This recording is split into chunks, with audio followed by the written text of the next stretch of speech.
குடிக்கிறார் என்ற புலவன் சொல்றான். என்கிட்ட நீ வந்து 4 குடி கேட்டினா, நீ வந்து 4 வருடம்லாம் வச்சிருப்ப, என்னிடம் 4 குடின்னு கேட்டினா, ஆனன், பறையன், கடம்பன், துடியன். அப்ப வந்து மன்னர் இருக்காரு, வேந்தர் இருக்காரு, வைசியர் இருக்காரு, பிராமணர் இருக்காரு. ஆனால் அவர் சொல்கிற இந்த 4 வந்து விளிம்பு நிலை மக்கள். என்னிடம் 4 உணவு நீ கேட்டினா நான் நெல்ல சொல்ல மாட்டேன், வரகே திணை அவரை கொண்டுதான் சொல்லுவேன் அப்படின்னு பேசுனதான் பண்பாட்டு அரசியல். விளிம்பு நிலை மக்களின் சார்பாக ஒரு எதிர்ப்புரை, நீ சொல்லும் 4 வேற, நான் சொல்ற 4 வேறன்னு சொல்ற, அதுக்கு பேர் தான் பண்பாட்டு அரசியல். ஆரிய படை கடந்த நெடுஞ்செழியன் என்று பெயரை வைத்துக் கொண்டவன் வேற்றுமை தெரிந்த நாட்பாளுக்கும் நீங்கள் வேறுபாடு கற்பிக்கிற 4 வகையான வர்ணங்களில் 4 வகையான பால்களில் நீங்கள் கீழ்ப்பாடு என்று சொல்கிற ஒருவன் கற்றுவிட்டால் நேர்பால் அவன்கண் படுமே. மூத்தோன் வருகை என்று எண்ணாது, அறிவுடையோன் 6 அரசு செல்லும்.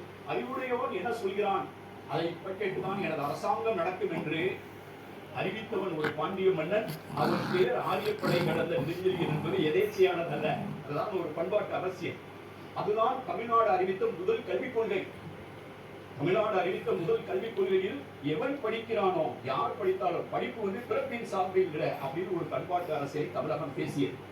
அப்படிப்பட்ட பண்பாட்டு அரசியலை பேசிய தமிழகத்தில் சமயங்கள் வந்தபோது, அது சமணம் வந்து தமிழுக்கு பெரிய தொண்டாற்று இருக்கு, பௌத்தம் தொண்டாற்று இருக்கு. சிவபரிகாரம் இருக்கு, இளங்கோவடிகள் சமணராக இருந்தார், திருவள்ளுவர் சமணராக, எல்லோ வகையிலும் பேசப்படுகிறது. ஆனாலும் சமய கருத்துக்கள், வட இந்திய கருத்துக்கள் இந்தியா தமிழ்நாட்டில் புகுத்தப்பட்டது சிலப்பதிகாரத்துல தான்.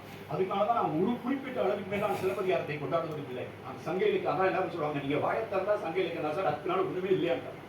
ஏனென்றால் அவ்வளவு கேள்வி கேட்ட வாயிலோயே என்று ஒரு ஆக சிறந்த அரசியலை பேசிய அந்த பெண்ணினுடைய அந்த இலக்கியத்திலும் மதுராபதி தெய்வம் வந்து இந்த தீயை நீங்க மூட்டுறீங்க, இந்த தீயை மூட்டினதுனால யாரார விட்டுட்டு நாங்க வந்து இந்த தீ வந்து கொள்ளணும் அப்படின்னு கேட்கும் போது கண்ணகியின் வாயினால் சொல்கிறது, ஆவும்